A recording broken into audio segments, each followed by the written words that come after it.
आने वाले एपिसोड 22 में कहानी एक नए मोड़ पर पहुंचेगी। जब इंदु विवेक से पूछेगी, आपने हमसे शादी क्यों की? तो विवेक कुछ पल के लिए चुप रहेगा।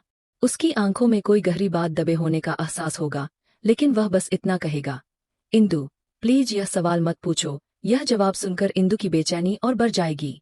वह कहेगी कि इस सवाल से उनकी पूरी जिंदगी जुड़ी है और विवेक को सच्चाई बतानी होगी। लेकिन विवेक नजरें चुराते हुए कमरे से बाहर चला जाएगा। अकेले में बैठी इंदु सोचती रहेगी कि विवेक के दिल में ऐसा कौन सा डर है जो उसे सच बोलने से रोक रहा है।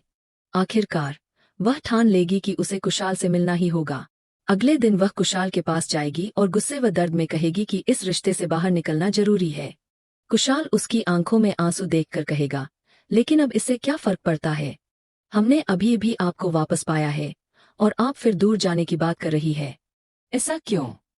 उधर विवेक को भी एहसास होगा कि अगर उसने इंदु के साथ रिश्ते को बचाना है तो उसे सच बताना ही होगा। वह कुशाल से मिलेगा और कुशाल साफ कह देगा, अगर तुम चाहते हो कि इंदु तुम्हारे साथ रहे तो तुम्हें ईमानदार होना पड़ेगा, चाहे सच कितना भी कड़वा क्यों न हो। शाम को कुशाल अपने घर में डॉली से मिलेगा, जो मुस्कुराते हुए कहेगी कि उनकी शादी को अगले पड़ाव पर ले जाने का समय आ गया है। कुशाल चौंककर पूछेगा कि अचानक यह सोच कैसे आ गई, जिस पर डॉली आत्मविश्वास से कहेगी कि वह पहले कभी इतनी श्योर नहीं थी जितनी आज है। इधर विवेक कुशाल की बातों से हिम्मत जुटाकर शाम को इंदु के पास जाएगा, लेकिन नशे में धुत होगा। उसकी आंखों में डर और अपराध बोध साफ झलकेगा। सीधे इंदु की आंखों में देखते हुए वह कहेगा, मैंने तुम्हें धोखा दिया है, अपने अतीत की सच्चाई छुपाई, सिर्फ इस डर से कि कहीं मैं तुम्हें खो न दूं। इंदु उसे धीरे से कहेगी, हमें बस वही सच बताइए जो हमें जानना चाहिए। विवेक रुक रुक कर कहेगा, यह शादी मेरे लिए सिर्फ एक डील थी। यह सुनकर इंदु पत्थर सी हो जाएगी और उसकी आंखों से आंसू बहने लगेंगे। पूरी रात वह सो नहीं पाएगी और सुबह अपने मायके जाने का फैसला करेगी। लेकिन दरवाजे पर खड़ा विवेक उसे रोक लेगा। उसकी आंखों में पछतावा साफ होगा। वह कहेगा, मुझे पता है मैंने गलती की है, लेकिन मेरी मजबूरी जाननी जरूरी है।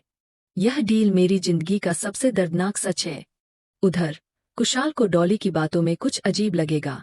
शाम को वह डॉली के कमरे में जाएगा और उसे किसी से फोन पर बात करते हुए सुनेगा। चिंता मत करो, सब प्लान के मुताबिक हो रहा है। कुशाल छुपकर सुनने की कोशिश करेगा, लेकिन डॉली उसे देख लेगी और तुरंत कॉल खत्म कर देगी। दूसरी ओर इंदु अपने पिता को फोन करके सब बताने का मन बनाएगी, लेकिन तभी उसे विवेक की मां का मैसेज आएगा, अगर तुमने यह बात घर वालों को बताई तो तुम्हारे मायके की इज्जत मिट्टी में मिल जाएगी।